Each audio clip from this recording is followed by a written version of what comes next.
வணக்கம். நம்ம கரூர் மாவட்ட மக்களே, நான் சத்யவர்ஷா. இந்திய அரசியல் அமைப்பு ஆலோசகராக பணியாற்றி வருகின்றேன். அனைத்திந்திய அண்ணா திராவிட முன்னேற்றக் கழகம் தான் ஆட்சி அமைக்கப் போகிறது என்பதை மக்களுடைய கூட்டம் பிரதிபலித்துக் கொண்டிருக்கிறது. கரூர் மாவட்டத்தை சார்ந்த அரவக்குறிச்சி தொகுதி, கரூர் தொகுதி, கிருஷ்ணராயபுரம் தொகுதி, குளித்தலை தொகுதி அனைத்து மக்களுமே எதிர்பார்க்கின்ற ஆட்சி அமைப்பு அனைத்திந்திய அண்ணா திராவிட முன்னேற்றக் கழகம்தான் வர வேண்டும். நடந்த அநீதிக்கு தீர்வு எட்டப்பட வேண்டும் என்று நம்பிக்கையுடன் காத்திருங்கள் மக்களே. அனைத்து இந்திய அண்ணா திராவிட முன்னேற்றக் கழகம் ஆட்சி அமைக்கும் போது இதற்குரிய தீர்வு எட்டப்படும்.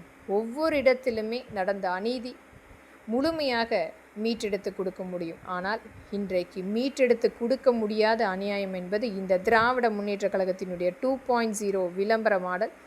குழந்தைகளுக்கும் பெண்களுக்கும் நடந்த அநீதி. 35,000 பெண்கள் கற்பழிக்கப்பட்டு 18,000 குழந்தைகள் கற்பழிக்கப்பட்டு ஒரு மிகப்பெரிய வன்கொடுமை செய்து வழக்குகள் பதிவு செய்திருக்கின்றார்கள். பாதிக்கப்பட்ட மக்களுக்கு எதிராக குற்றவாளிகளுக்கு துணையாக எழுதப்பட்ட அந்த முதல் தகவல் அறிக்கை அனைத்துமே மறுபரிசீலனை செய்து நடவடிக்கை எடுக்கப்படும்.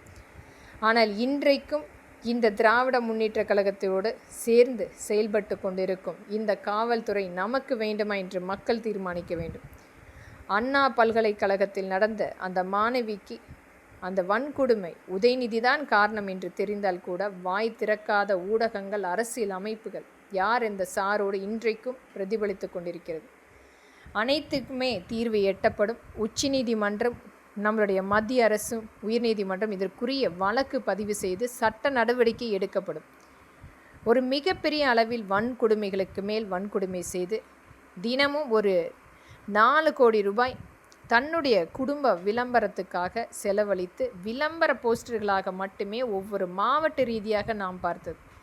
எந்த விதத்திலுமே மக்களுக்குரிய தொழிற்சாலையோ வேலை வாய்ப்போ கொண்டு வந்து கொடுக்காமல் பொய் விளம்பரங்களை மட்டுமே 5 ஆண்டில் நமக்கு கொடுத்த மிகப்பெரிய திட்டங்கள்.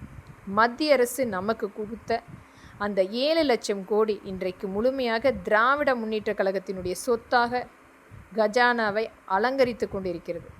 ஆனால் மக்களுக்கு இன்னும் அந்த 3 வேளை உணவருந்த முடியாமல், வசிப்பதற்கு வீடு கட்டமைப்பு இல்லாமல், ஒரு வேலை வாய்ப்பு, தொழில் வாய்ப்பு இல்லாமல் மக்களுடைய வாழ்வாதாரம் அழிந்து கொண்டிருக்கிறது.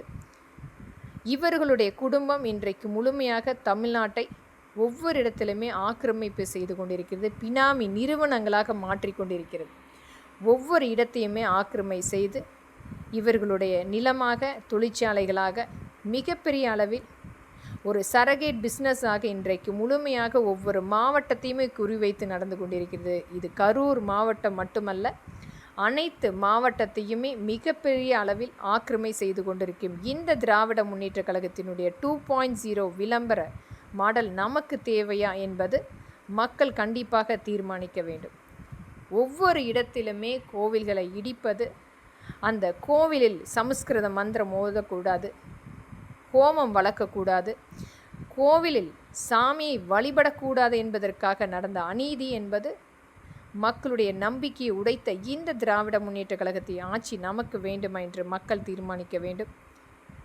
வாக்களிப்பீர் இரட்டை இலை சின்னத்துக்கு. நம்பிக்கையுடன் மக்களை, நம்மளுடைய கூட்டணி கட்சிகளுக்கும் ஆதரித்து வாக்களியுங்கள். இந்த திராவிட முன்னேற்றக் கழகத்தின் ஒரு கடைசி கால என்று நாம் தீர்மானிப்போம். தமிழ்நாட்டை கண்டிப்பாக மீட்டெடுப்போம். இது நமக்குரிய இடம்.